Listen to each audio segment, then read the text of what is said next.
suis très heureux de vous saluer chaleureusement depuis le Collège du Sacré-Cœur, un établissement de 1350 élèves au cœur de Beyrouth. Je vous prie de croire que Marcos, Jen et Mohamed, qui vont parler ce soir, ont été terriblement impressionnés et profondément reconnaissants pour la chance, Isabelle et Fabien, que vous leur avez offerte, la chance, chers amis, que vous leur offrez. Pour tout cela, je vous remercie du fond du cœur.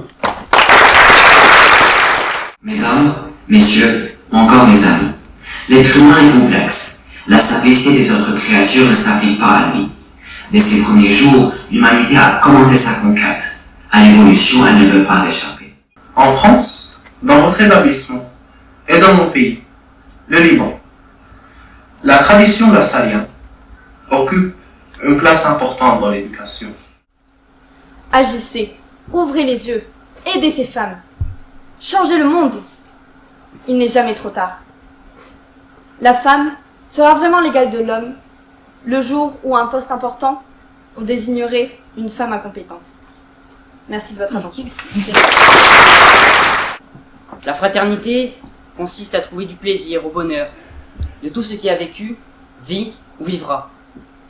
Finalement, nous voilà réunis dans cette arène, malgré nos cultures et nos opinions divergentes. Et tous réunis pour la même cause, écouter et entendre l'autre dans cette différence. Mais aujourd'hui, nous le savons, les cris punition et humiliation ne sont pas la bonne direction pour une belle et saine relation. Alors à notre échelle, abolissons les violences à la maison. Au sein du foyer, les enfants doivent être aimés, choyés et surtout protégés.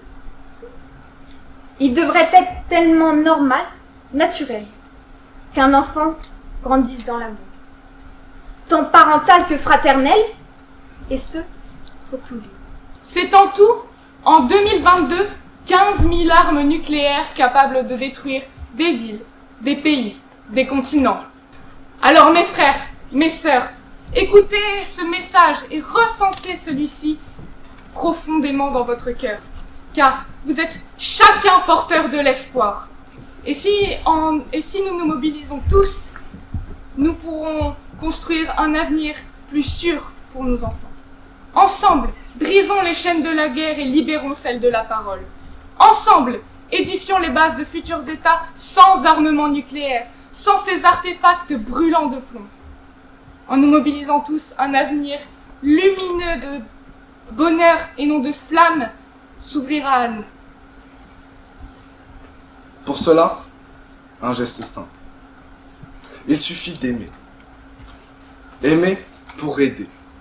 Aimer pour sauver. Et ensemble, de nous rallier sous un sentiment de fraternité. Car la fraternité, c'est la devise de notre nation. C'est ce lien qui unit les hommes dans une grande famille. Une famille qui se soutient et qui traverse les moments difficiles ensemble. Nous voudrions porter la voix de tous ces jeunes à qui l'on impose toujours de grandes études, à qui l'on demande de devoir faire des choix décisifs à l'âge de 15 ans, mais aussi de ceux qui travaillent jusqu'à des heures impossibles pour espérer réussir leurs études. Nous ne nous faisons pas les avocats, mais les représentants de cette génération, de notre génération et pour toutes les prochaines.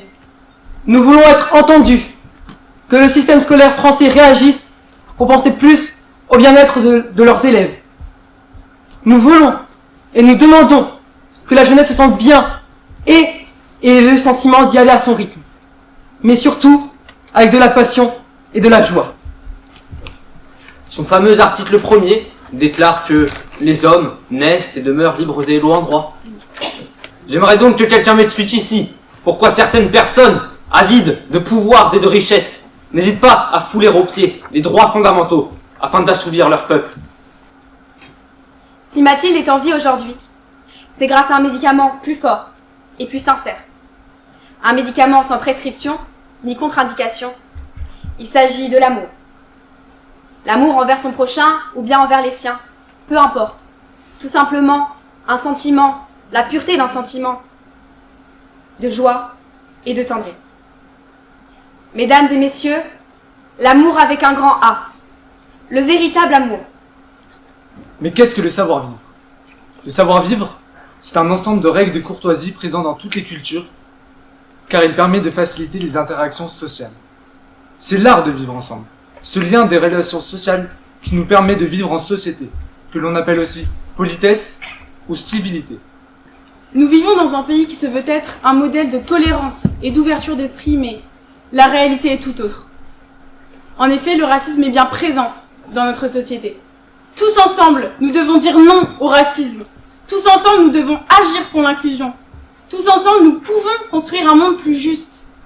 Nous devons agir maintenant pour que demain soit un monde meilleur pour tous. Enfants, jeunes, vieillards, qui êtes-vous? Quelle identité portez-vous? Dans quel monde désirez-vous vivre? À quel avenir pensez-vous? Et toi, Jane, qui es-tu? Quelle identité portes-tu? Dans quel monde désires-tu vivre? On vous félicite donc pour votre travail, votre mémoire aussi. Et donc je vais laisser Lula et Paul donner les vainqueurs. Donc en prix du jury, on a tout d'abord choisi Marcos, donc le premier candidat, pour un monde fraternel.